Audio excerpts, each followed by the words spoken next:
Okay, so Hebba, does this sound familiar to you? We rescue people from their responsibilities. We take care of people's responsibilities. Later, we get mad at them for what we've done. Then we feel used and sorry for ourselves. That is the pattern, the triangle. So, here is a list of acts that constitute rescuing or caretaking. Doing something we really don't want to do, saying yes when we mean no, doing something for someone although that person is capable and should be doing it for him or herself, meeting people's needs without being asked and before we've agreed to do so, doing more than a fair share of work after our help is requested, consistently giving more than we receive, speaking for someone else, putting more interest into a joint effort than the other person, and not asking for what we want, need, and desire. Did you just describe HR to me? No, I was reading from the book Codependent No More by Melody Beattie. Go check it out. Welcome back to another episode of the I Hate It Here podcast, all about workplace cultures. I'm your host, Youssef, and joining me today is a friend and another person I greatly admire, Rodney Evans. Rodney, welcome. Thank you, Hebba. I'm so happy. I think this is our fourth attempt to do this. Yes. Today's the day, my lady. It's going to happen. All right, it's happening. We're doing it. It's today. A few months ago, I joined Rodney on her podcast, Brave New Work, and I was determined to have her join me on I Hate It Here, so I'm so glad that I finally made it happen. Yeah, me too. It's going to be a good one. So we're going to get into today's episode, but before we do you want to do a 2-second who you are? Sure. Hey, I'm Rodney Evans. I am an organizational designer at The Ready, which is a future of work consultancy. I also co-host a podcast called Brave New Work, and I think that's it. I like to ask every single person who joins me, what is their one HR hot take?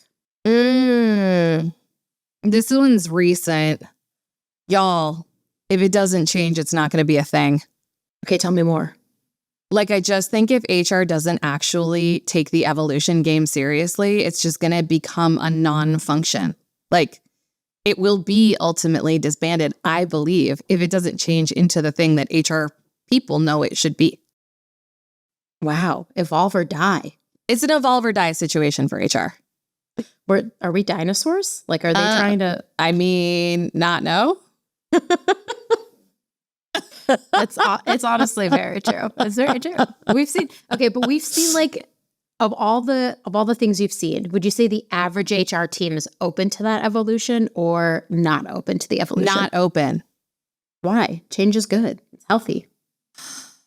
I mean, I think welcome to my TED Talk. Look, I think that HR is sort of designed from the ground up to not be evolutionary. I don't actually blame the people who are in the organizations for having the wrong mindset. I think it's quite difficult to change your mindset when you are in the role you're in. And you can kind of think of it as if you imagine HR to be a first responder or the firefighter of an organization, it's very difficult to stop and go how do we build fireproof buildings when we're putting out fires all day? You're just in the crumbling stairwell being we got to put out this fire. Don't ride the elevator. We got to get the people out of here, It's really hard to take a step back and be why do all these buildings burn down all the time? But that is the shift that has got to happen. Oh, I love it. And it leads so perfectly into what I want to talk to you about today, our role, HR's role in an organization. And so in a metaphorical sense, HR is often referred to as the mom of the organization. And we've chatted about this briefly, this caregiver role that we take on as the HR team. How have you seen that manifest? Yeah. So look, I have a lot of thoughts and I have a lot of my own baggage and history around this. Full disclosure, I am neither a mom nor a therapist. So we'll just say that top of the hour here. But what I see happen a lot is that there's a ton of emotional labor that is held by HR that is not seen. It is not compensated. It is not well respected. And there are a lot of people in charge. I'm looking at CEOs and COOs who don't think that emotional labor should be necessary, don't want to do it themselves, and both outsource it to HR, sometimes explicitly and sometimes implicitly, and also devalue it. And so I think HR gets caught in this sort of rescuer, caretaker role that is really, really unhealthy. It's unhealthy for the people in the role, and it's ultimately quite unhealthy for the organization too. Yeah, it makes me, I feel like I'm being put on blast right now because I try to explain the tiredness in my bones that comes from doing this job. Yes. And I just don't think people understand it. And then I feel like I'm a broken record when I say, like, do you all understand how like emotionally taxing this job is? Where like I sometimes don't feel like I can give my full self in my personal life because I'm so tired from my professional life. Totally. I mean, I think that is a very common feeling. And I also don't think that anybody is going to solve that problem for HR. No one is going to take up the mantle of like, y'all shouldn't have to clean up this mess that I made, or y'all shouldn't have to have this really hard conversation that I don't want to have, or y'all shouldn't have to worry about this thing because I'm emotionally incapable of worrying about it myself. Like, no one's going to do that for you. No one is going to be like, no, you let me. So it's like, if HR pros are not going to like really think about what those clear boundaries look like and the way that that role has to change and what we have to be able to say no to, it won't change. Like it just won't, because someone else isn't going to do that work because it would be really inconvenient. Like, you know, look at all of the statistics about like how, like, for example, how moms are in the home space, about all of the unseen labor that happens, the dozens of hours a week that go basically unaccounted for. It's very rare for the other partner to be like, you know what? I feel like you're not being properly recognized and the division of this emotional labor is out of balance. Let's recontract around that. Like, let's not wait for that day because it's like probably not coming. So that's such a good point. I feel like a lot of HR people listening probably are, they're relating to this very much so, but then it begs the bigger question, like I can say no all I want, but what if my CEO partner or COO partner or founder partner, whatever, what if they don't seem to respect the no that is being said? Yeah. Well, couple things. So I think the first question is, I think this is where these things always get messy, right? And we're inevitably going to talk about codependence today because this is like the deep hole that I've been in recently, is really understanding the codependency literature. And frankly, I just think that like there's a lot of codependent behavior that I see in HR, this like rescuing, caretaking, taking responsibility for what is not yours, what is not ours, taking responsibility for other people's business. The thing that gets really tricky in that dynamic is that it can feel like letting someone else fail is failure ourselves. And I deeply, personally, and in a very profound way, understand that feeling of like me being clear and boundaried around this no and letting the chips fall where they may is going to have negative consequences for me personally. And therefore, I really don't want to. But the more you feed the dynamic, the bigger the dynamic gets. So every time you rescue, every time you go, it's not worth it for me to hold the line and let them fail and deal with whatever, you are reinforcing a dynamic that you are there to save and that you will always be there with a net or a mop, and that other people aren't fully accountable for their behavior.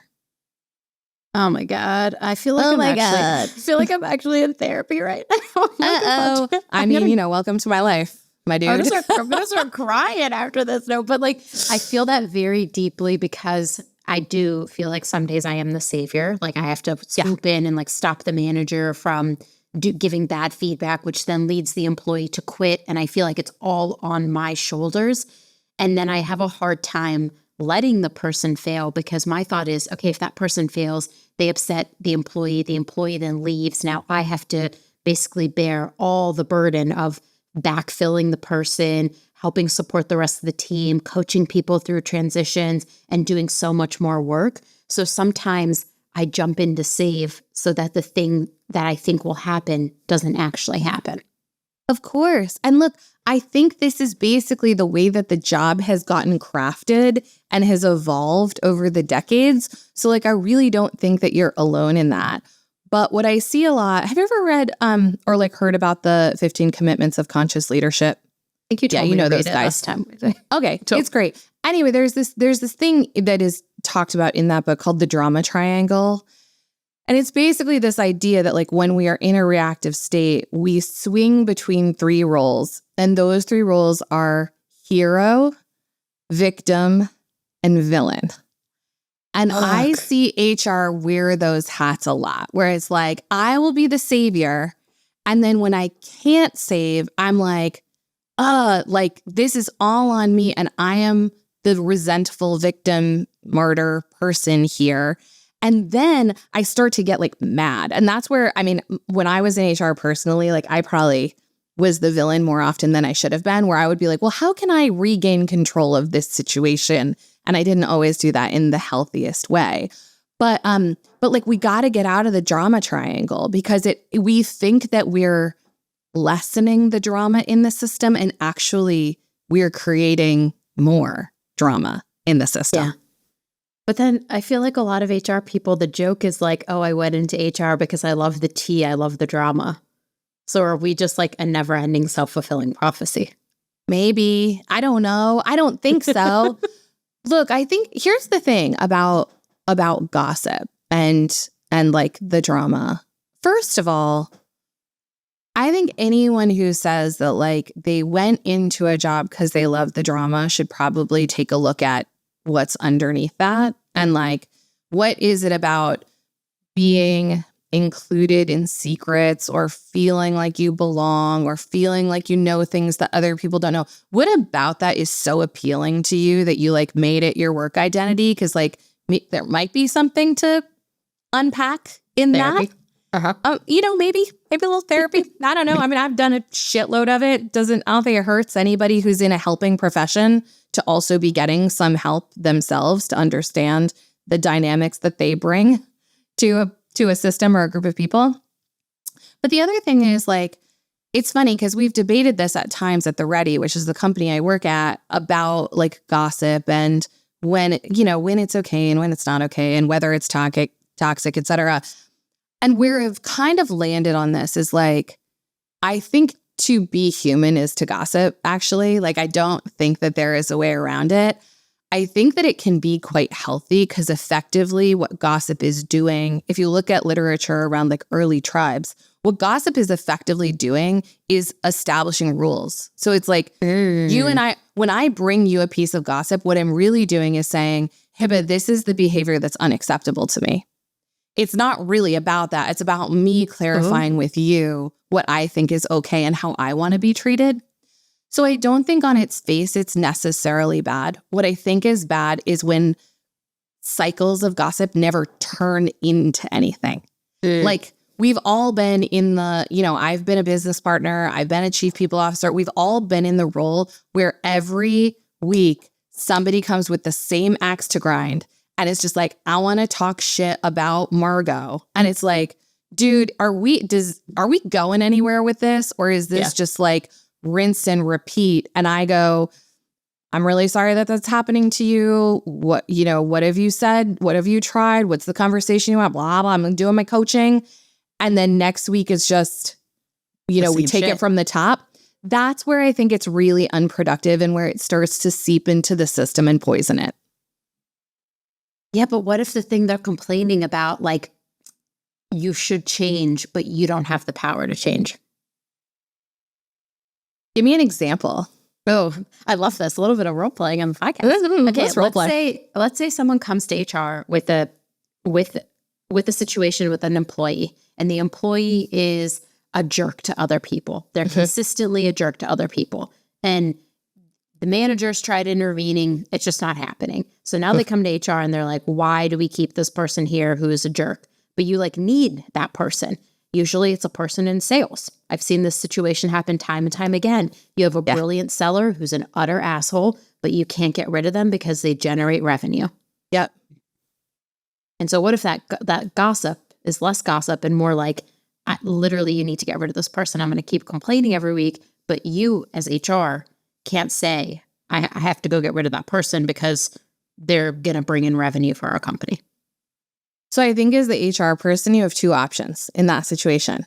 I think one option is if you agree with that employee and the manager, it sounds like, is also in agreement, then I do think there's a conversation with whoever has the decision rights to fire someone to say, are we willing to make the trade-off of this revenue even over our organization's culture?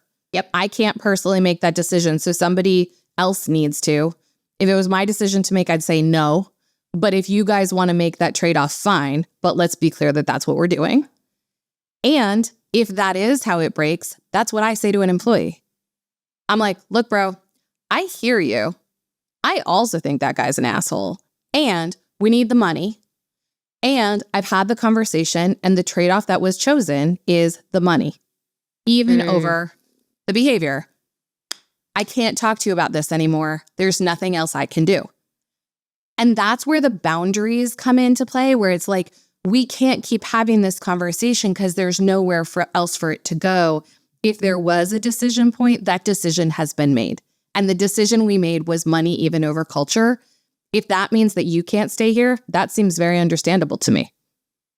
Ooh, I wonder how people are going to react to hearing that, because I also feel the same way, or I'm like, I might as well just tell them, like, I can't make this. Some decisions are outside my control. That's the other interesting thing about HR, when employees come to me and they're like, you made this decision. And I want to be like, probably not.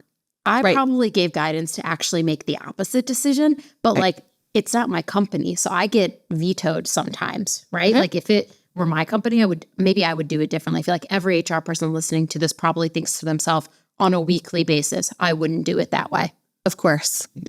But sometimes we have to we also don't have final say. So we should just see to the person who does.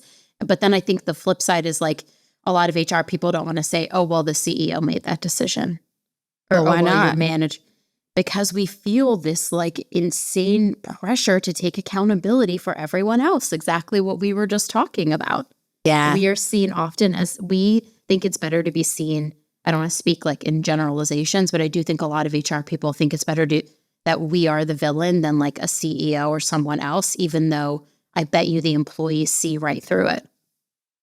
I think this is such an important point, because I used to sit in much the same, like I took the same position that you're talking about. But here's the downside.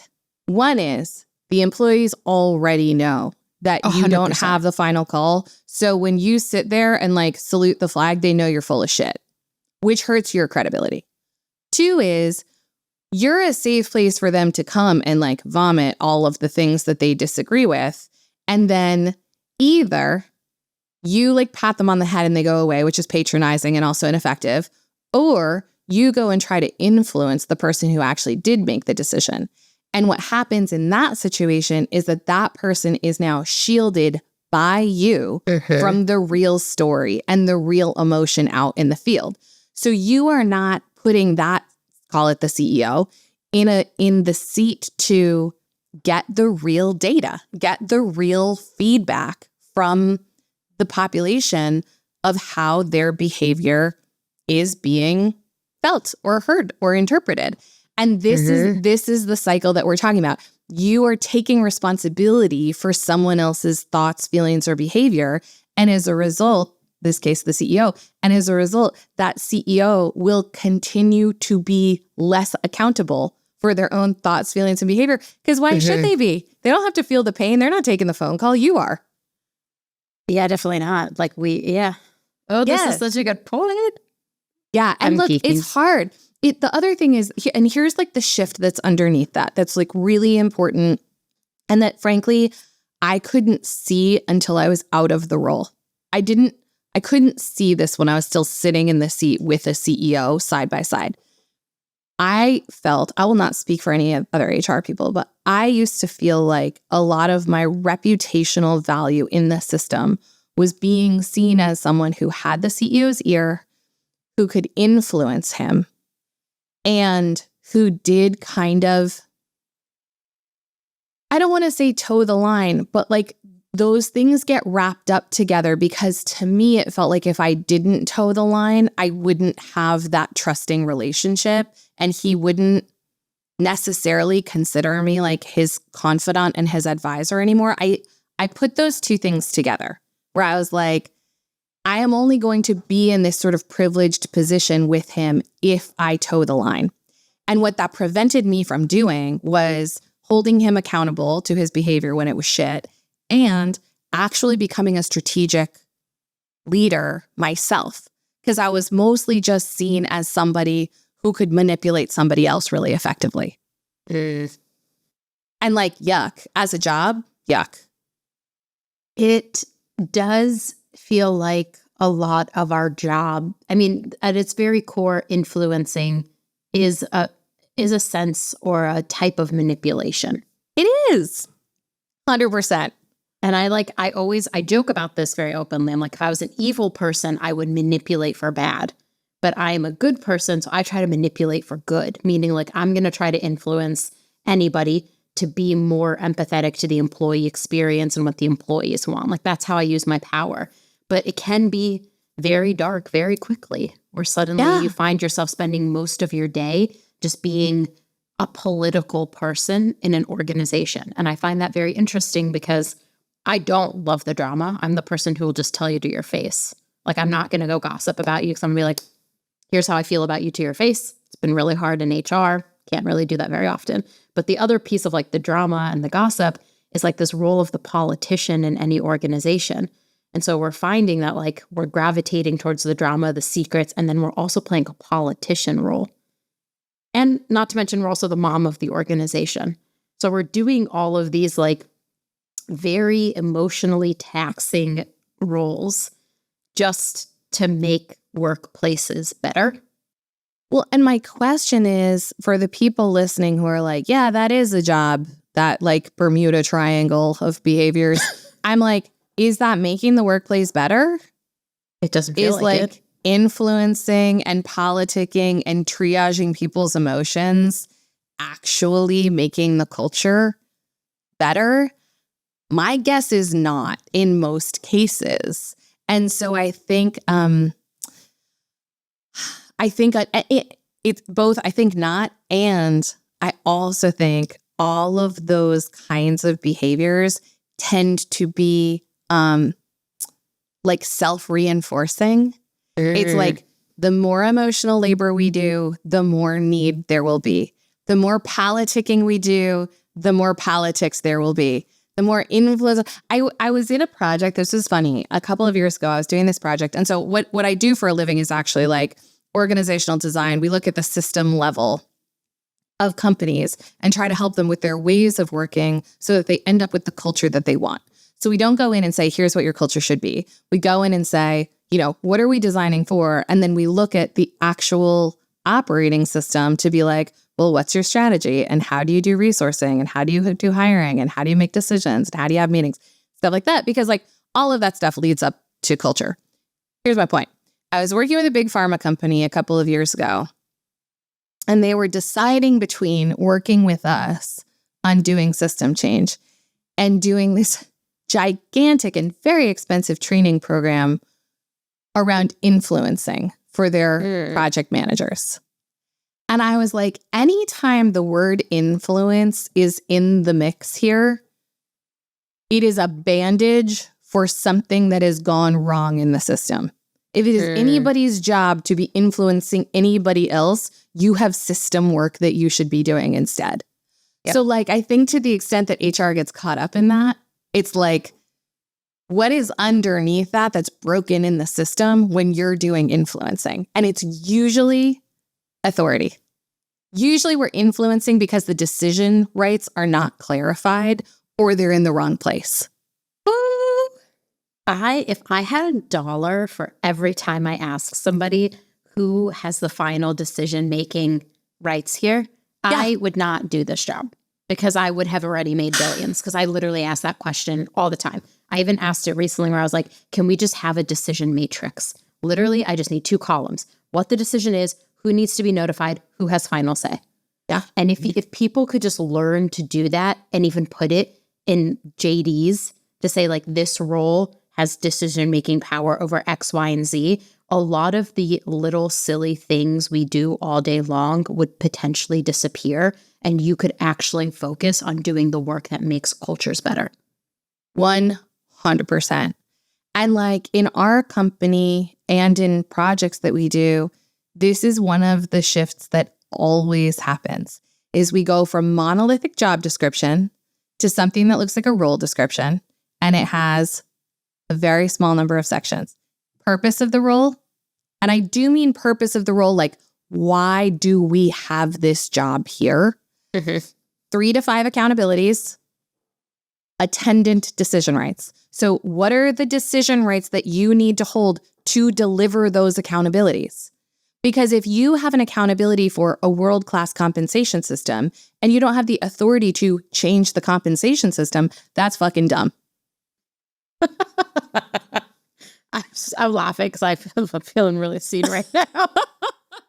But it's you so know true. what I mean? It's so true. So what, you're supposed to go do all the research and come up with all the models and then bring it to a bunch of meetings where people say no? No, thanks. Yeah. Yeah. Yeah, I wouldn't want to do that either. But that is how I feel like most corporations are run. Oh, yeah. This is why HR has to adapt or die. Adapt or die. You heard it here first. I Sorry, know. I don't know. But here's the thing, Hebba, is like, again, I don't think HR people, I don't think people who are drawn to this job want it to be this way. You know, HR business partners self-report the highest rate of burnout of like any corporate job that there is. So it's like, I don't think we're all out there thriving and being like, this is what I dreamed of. You know what I mean? We hate it. Why do you think I hate it here is so popular? Because that's people why who work in HR, like, I fucking hate it here. Exactly. So like this idea that there is a status quo that's working and should be upheld, I just am like, y'all, why though? Like, why? We got to burn stop. it down. Got to burn it down. Yeah. I think all HR, I hope all HR people listening, this resonates with them to a certain extent, because I feel like every single HR person I have talked to recently is like fed up with the way we've always done things. But I think the hardest part is getting the buy-in then from the other leaders you work with, namely like the CEO and any founders that you have to deal with. Because I don't think the problem is HR doesn't want to change. I think the problem is other leaders don't actually understand this job with the level of nuance that we do and the impacts it can have on the people, the organization, the leadership, the culture. So I think that's fair. How do you get them to change? Okay, so first of all, I'm going to push back on you with all of the love in my heart, because we're again starting from a place of being responsible for other people's thoughts rather than starting at home. And this is the conversation I had. Look, we've been in the future of HR waters for a year, and most of the conversations I have with chief people officers in giant companies are like, oh yeah, go talk to them. And I'm like, no, I'm talking to you. I'm talking to you. Because I'm a blast. First, I don't think that a lot, and again, like, please know, like, this is not a place where I'm like, we're not here to roast HR people. Like, I was one. That's why I do this work, because I actually do give a shit. But I don't think that HR folks have necessarily a great model for what to change to. So I think the pitch, or like what I see sometimes is HR leaders trying to carve out the space to do transformation work. And what they want to do is just a slightly newer version of what's already been done. And it's hard to build credibility that way, because it's like, why would we want to invest more in something we already know isn't working? So for starters, I just think a shared mental model of where we're headed is a really good start. For people who are curious, go to theready.com/FOHR to find your inspo so that you can go start making the case. It's all there. It will help you.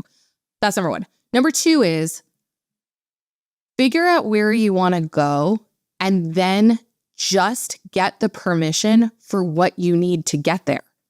Who gives a shit if they think it's a good idea? It's not their function. Does the finance person come to you and say, I think we should do budgeting differently? Hebba, what do you think? I would fall off my chair and be like, oh, this is a nice welcome to change. But like, is it a welcome to change? I have the conversation, like I effectively play the CEO role in my company. And I have the conversation once a week where someone comes to me who has subject matter expertise to go, is this a good idea? And I'm like, how would I know? I'm not a CFA. Is it a good idea? Like so my point here is CHROs, CPOs, figure out where you're trying to go. Figure out what you need to get started. Don't go in with a year-long plan and a 7-figure price tag and like a fucking Gantt chart. Nobody wants to see that. Put your PowerPoint slides down. It's not the move. Understand what the outcomes are that you're aiming for and what the first moves are that you want to try. And just get enough permission to try something and be left alone until you can show that it's working. That's it. This is what I do when I go into projects and they're like, but how does this scale? I'm like, don't worry about that right now. Let's do something really effective that you can see and that can create momentum before we worry about 3-year metrics and outcomes. And so a lot of this work that you all can see if you go look at the site that I'm talking about is about how we organize, how we team, new ways of working within HR, sort of moving through a maturity model. But my point is, I don't want HR to always be in the business of, we need to transform, let's go convince a bunch of people. Yeah. I want HR to be in the business of, I want to go from here to here. I will require this much time, these kinds of resources, and this much money. Also, I will be putting down these 3 priorities until we get there. And if we don't make this change now, we're never going to be able to deliver the strategy of this company later. So what do you guys think? That's the conversation to be having, because otherwise it's just it's just more influencing. Yeah. Otherwise it's just more influencing, which leads to more influencing, which leads to more like, well, get me more data. Well, who else is doing it? Well, who are you? Like, just don't engage. All of that is just avoidance mechanisms. Don't engage. Yeah. I think the thing that's standing out the most to me is like, why, I think we've talked about this before, but I gave the analogy, like, no one tells a CFO like, well, why are you building the model that way? But anytime I launch any people initiative, everyone has 1,000 comments they want to make. Why do you think that is the nature of our job? Do we welcome it, or is it because our work impacts everybody, even though you would argue budgeting also impacts everyone? Yeah, I've thought a lot about this because I've certainly had that experience myself in HR. And I think it's a few things. I think one is everybody's an end user directly in a way that you're right about budgeting, but it's not quite the same as if you change performance management and it's like, oh no, this is really like direct to me. Yep. Everybody thinks that they know. Everybody manage, and to a certain extent, in fairness, to a certain extent, HR is the one domain in the building where the execution of it doesn't happen in the function. The execution of HR happens everywhere else. Whereas the execution of marketing doesn't happen in finance, it happens in marketing. So you are naturally structured in such a way that you require a dance partner. If you change comp, it happens at the edge. If you change hiring, it happens at the edge. There's very little within the function. So that becomes a murky dynamic because you're sitting in HR saying, this is where we should go and be, et cetera. But it's the sales force who is feeling that change. Whereas if the sales force changes their targeting structure, everybody else in the building doesn't feel that change directly. Yep. And so I think that makes people feel like they have a lot more like skin in the game and also a lot more desire to influence than those of us who are like, yeah, marketing, go off. I don't know. Do whatever. I don't care what you're doing with that influencer marketing campaign. Like, I don't know. I don't really understand how ConvertKit works. Knock yourselves out, you know? I feel that. That's actually a really good point. I should think about that more because I sometimes get really annoyed that like everyone wants to give their opinions on things. And I'm like, I don't want to sit here and for an hour have to explain to you why we can't do something that way because I know what's going to happen when we do it that way. It just, I need to maybe control that on my own and talk to my therapist about that, because it like heats me up that I'm like, I don't want to have to explain to you why timing a communication in a certain way must happen this way, because when we don't, these 5 things are going to happen, because I know they're going to happen. Yeah. And I think your reaction to that is like really understandable. It's like, it's really hard to just sit there and be like, yeah, tell me your neato idea about my job and I'll explain to you why it's wrong. Like, that sucks. The thing that I teach clients to do a lot, which starts out deeply uncomfortable and then people just really can't wait, really dig in, is what we call the advice process. And so the difference between what you're describing and an advice process is I will bring a piece of work or a proposal or whatever to either a group of people, or I'll make an open call and say, like, whoever is interested in this, feel free to come. And I will say, I am looking for X kind of advice. And that advice can be like general reactions, whatever you think. That advice could be like really specific, like wording to make it better. It could be whatever you want.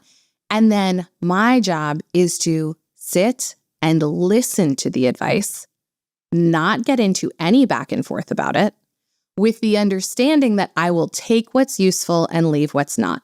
And that is clearly contracted at the beginning. So people show up to an advice conversation or meeting knowing that like they might see it, they might see their idea in the final product, and they likely will not. And it gives them a chance to be heard, and it gives me a chance to get a lot, like to crowdsource a bunch of ideas and information without getting into a debate about what's right. Because that is like a race to the middle. That is a race to compromise. And compromise solution and org design are not interesting. Yes. Oh my God. I'm going to start doing that. I'm going to be like, I only want advice. I'm not, this no back and forth. I'm here for advice only. And you know what? People give, the other thing that's really cool about advice meetings, and you can read this, like there's a bunch described about advice meetings in like sociocracy literature, and some I think in holacracy literature too. The thing that's really cool about advice processes is when people get good at them, because the advisors know that you're not going to respond, they also tend to come from a more generative stance. Because they're not coming to get their way, they're coming to be helpful. And we're all clear that like, I'm doing the work here, so I'm going to take what's useful. But the idea is to make the thing better. And everybody plays that game rather than when you show up to give your opinion and you're trying to give it in such a way that you make sure it gets heard. In this dynamic, everyone knows that they're going to get heard. And then whatever is going to happen because of the person who actually does the job. Do you do it verbally or in writing? Both. I do both. So like I posted something to a channel the other day that was like a role description. And I was just like, this is very drafty. I want everything. So if someone was like, we can't afford this, if someone was like, we shouldn't do, I wanted everything from like, this person should have these kinds of decision rights to like, this is a metric to like, this is the comp range. Like I was just like, open season on advice. So sometimes I'll do it in that way, and sometimes I'll do it in a meeting. And when I do it in a meeting, and this is really important, I do it in a round. So every single person takes a turn, and I don't respond in between ever. And at the end of the round, I will say which pieces of advice I intend to integrate, and then I will thank everyone for their advice, and then we will leave. Wow. Y'all hiring? Just kidding. So there's no like second round. There's when I go, like Meg, I'm going to do that thing that you said, and Will, I'm going to do that thing that you said, and like, Matt, I'm not going to do that thing because of this reason or whatever, or a bunch of points that I ignore. And then we don't have time where Matt goes, well, what about my thing? There's no second round. It's just one round and we're done. And it really shifts the dynamic from something that feels antagonistic to something that feels quite cooperative. Well, I was going to say, what was the baseline of building the foundation of psychological safety to even be able to do that? Because I'm thinking in environments that I've worked in the past, that would never fly. Because it would be potentially 2 people, 3 people in the room who I know have different ideas and are going to try to battle each other to get their idea to be heard. So how does it work if like psychological safety is not already present when you try to do this? The thing is that's funny is I think it requires less psychological safety than how it's usually done. Because how it's usually done is those people come with oppositional opinions anyway. Yes, always. And then you're in the hot seat. And usually what happens is the person in the hot seat goes, okay, why don't I take all of this back and I'll create a new draft and I'll come back to you all. Like usually what we're not going to do is say in the room, like, yeah, I'm going to do your thing and not your thing. Like that's very rare. So I actually find it takes less psych safety to be like, everyone gets a turn to say their piece and then everyone leaves. Yeah. Then feeling like you can't really win an advice process. You can't. Yeah. I love this idea. I'm going to try this. Yeah, it works really well. It works great for boards Love too. that. Because then everyone gets a chance. Yeah. Because everybody gets a chance to speak. And a lot of times in advice meetings, I will find the most interesting and useful advice will be from someone who is the farthest removed from the work and the quietest.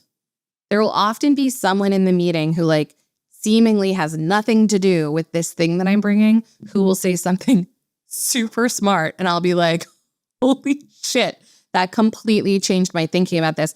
And the people who are the loudest and have like the strongest agendas say things that I expect them to say. And then like you get like a divergent opinion. And I think that's where better work comes from, is hearing those quiet signals and being like, that never would have come out any other way because that person was never going to show up to a traditional meeting and fight.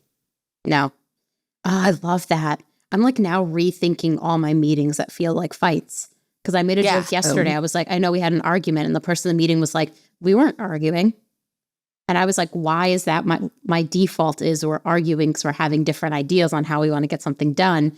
And maybe I need to reframe how I think about it because it could have just been advice. Yeah. And this is why a lot of times when we, you know, what I was talking before about like the culture emerges from the choices you make in the operations. A lot of times when we're first starting with an organization, or even when I'm feeling like something is like tense or like staticky or just moving slow or getting weird inside of the ready, I usually look at meetings first.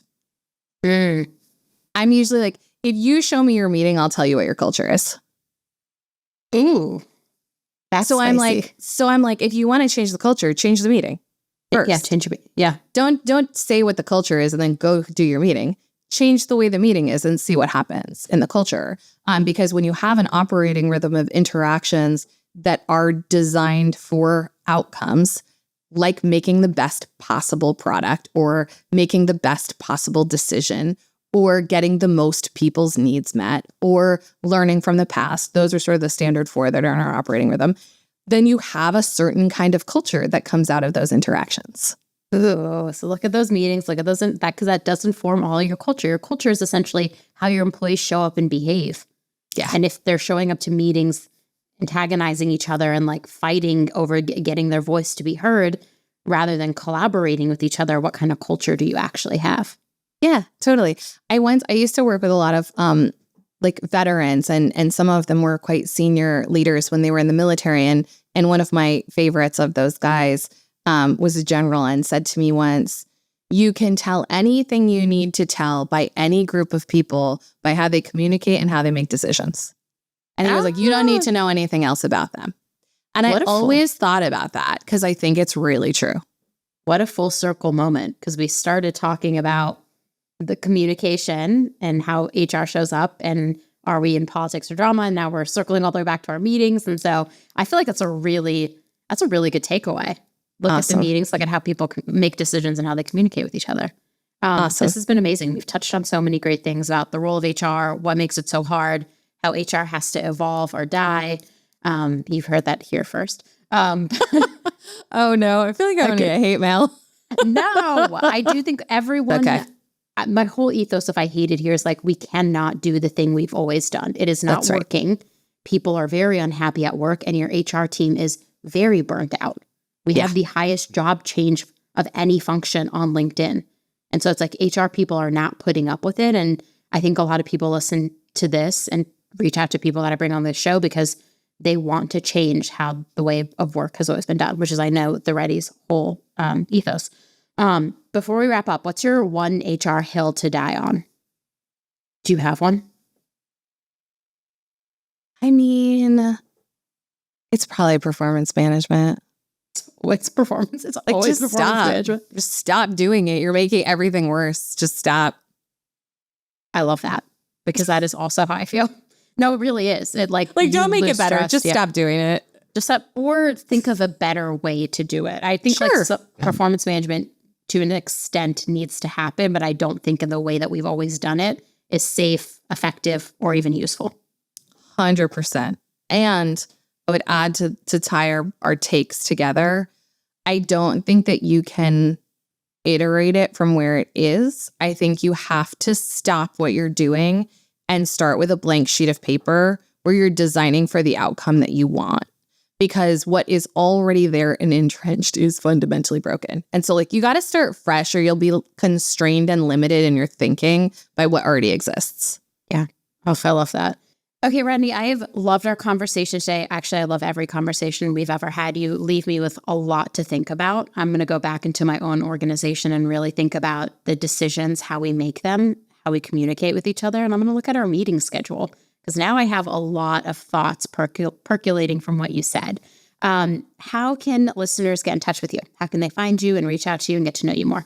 Sure. Yeah. So y'all can find me on LinkedIn. I'm generally relatively responsive. You can email at rodney@theready.com. If you want to know more about the future of HR, you can email fohr@theready.com. Yeah, I think that's it. Yeah, her podcast is amazing. Please listen. And I just love everything you do. And I'm so deeply inspired, one, by our conversation, but all the work that The Ready does, because work has got to change. Thanks, Hebba. Back at you. You're the best. Thank you so much.